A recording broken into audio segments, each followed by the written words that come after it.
So in May of 2021, a prominent BLM activist, black nationalist, and future attempted assassin, Quintez Brown, wrote another op-ed for the Louisville Courier-Journal titled, "Louisville's Huge Police Budget is the Real Boogeyman Traumatizing Black People."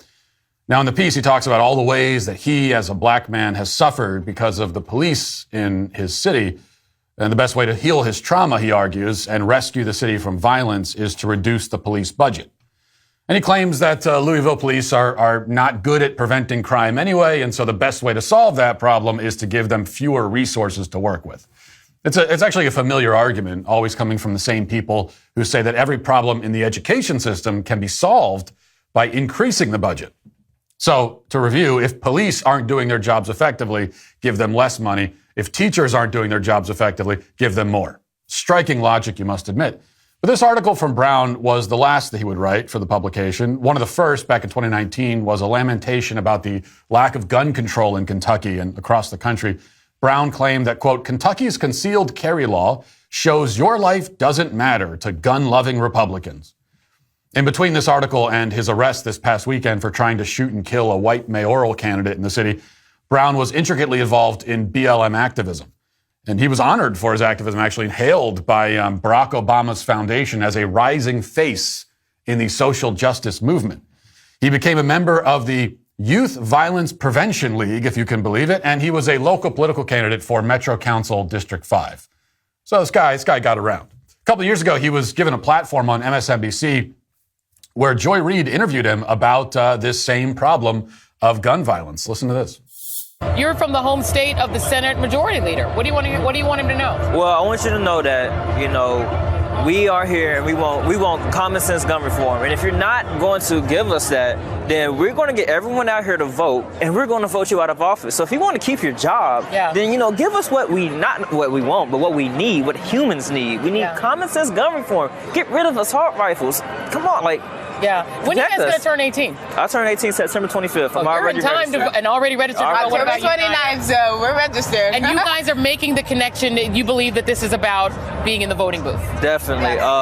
Emma Gonzalez, she already put an emphasis on it, because we do have some very inflexible congressmen, so maybe we won't get gun reform the next day, but nonviolent direct action takes time. It's not going to happen overnight. Yeah. So one thing that we can do is get people out here voting, because even if we don't get gun reform, we're going to vote the people in office out, and we're going to vote people who want gun reform, who care about us. We're going to put them in office. Yeah, nonviolent direct action takes time, and he gave it about, 18 months before he started shooting people. But Quintez Brown, he's tired of gun violence, he says. So tired of it that he allegedly walked into mayoral candidate Craig Greenberg's office and shot at him at close range and missed every shot somehow. Now, in fairness, Brown does say in the clip that he wants to get rid of assault rifles, whatever those are. He doesn't say anything about a 9mm, which is what he used in his assassination attempt. So, talk about a loophole. But no matter what sort of gun he used, the end result is that a prominent and celebrated black nationalist BLM activist tried to assassinate a politician in a major American city. This happened yesterday morning, and it's already out of the headlines.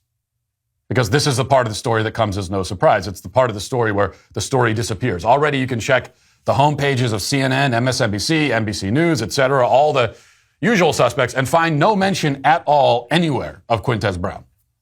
The memory hole is dark and deep, and it does not suck things into itself slowly like quicksand. Instead, it will obliterate unwanted facts and events in the blink of an eye. The media, of course, has gotten very good at quickly and quietly snuffing out stories of black nationalists and BLM activists committing politically motivated murders because they've had a lot of practice. It was only a few months ago that another member of this ideological group plowed his car into dozens of white people in a parade, intentionally targeting them, injuring over 60 people, killing 6, including a child, in Waukesha. That story was on its way to getting tossed into the pit as soon as the race of the perpetrator was known. And then when his politics came into focus, its fate was sealed. But before Waukesha, and in the same year, a Capitol police officer was murdered when a black nationalist named Noah Green rammed his car into a barricade and attacked cops with a knife.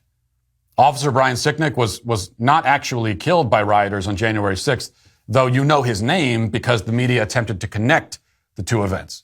But in this case, a Capitol police officer was actually murdered by a political extremist. Straight up murder. You don't know his name. It was William Evans, by the way. because his death was not useful to the narrative. You also probably don't remember the so-called black Hebrew Israelites who shot up a Jewish deli in New Jersey. It was only a couple of years ago. Then got into a shootout with the cops, ultimately left 6 people dead. Hopefully, though, you remember the extremist who assassinated 5 police officers with a sniper rifle at a BLM rally in Dallas in 2016, though the media is so effective at erasing these events from the public consciousness that even that massacre seems to have been mostly forgotten by the public. You know, we hear quite a lot about the looming threat of white nationalism, and yet the majority of murderers in this country and the majority of murders are carried out by people who don't quite fit that description. And even if we were to narrow the category down to ideologically or politically or racially motivated violence, still, most culprits don't exactly look like white nationalists.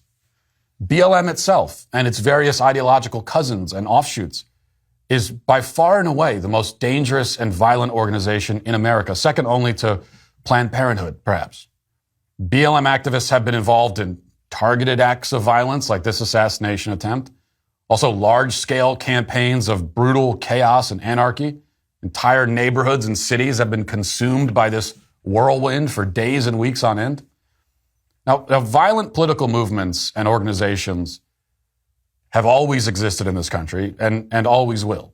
In this country and across the world and everywhere for all time. As long as there's politics, as long as there's human society, there are going to be violent political movements and violent people. Now, in some ways, you might argue that BLM isn't much different from the ones that came before it or will come after it in that way. But the difference, and what makes BLM so uniquely dangerous, is that it has systemic support. We hear a lot about the problems in the system, systemic. Well, it has systemic support. It's propped up, encouraged, funded, facilitated by the most powerful institutions in the country. Now, this is also why right-wing extremists, so-called, could never be as dangerous as BLM, even if they wanted to be. And I'm sure that some of them do. I'm sure some of them look at BLM and say, I wish we could do that. But they can't.